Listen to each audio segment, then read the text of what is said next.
Good morning. Hebrews 11, continuing to think about Abraham and how he demonstrated faith. Let's read verse 8 again, and we're going to key in on verse 9 this morning. By faith, Abraham obeyed when he was called to go out to a place that he was to receive as an inheritance. And he went out, not knowing where he was going. Here's verse 9. By faith, he went to live in the land of promise. And then there's this little comma, little statement, a little parenthetical, as in a foreign land, living in tents with Isaac and Jacob, heirs with him of the same promise. That idea of as in a foreign land is important.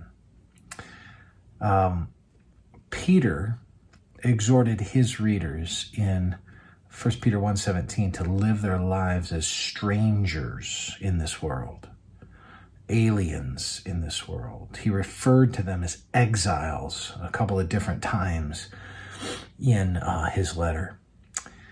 Faith is when you respond immediately. We saw that a couple of days ago. It's when you respond confidently, but there's a third part here. It's when you respond sacrificially.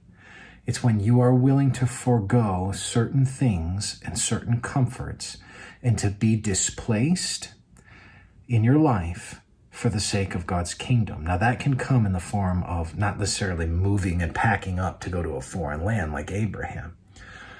It can come in the form of a job situation that you need to alter for the sake of the kingdom. It can come in the form of a family relationship that needs to be altered. It can come in the form of any number of things that you need to change and transition in your daily experience for the sake of God and his kingdom. Maybe you'll end up being seen as an outcast.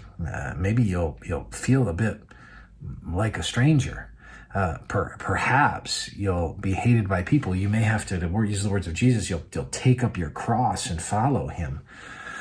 You'll be like somebody wandering in a foreign land. Faith calls you to sacrifice. In fact, I think we can kind of retrofit that if we see sacrifice, we probably know that faith is present somewhere. So,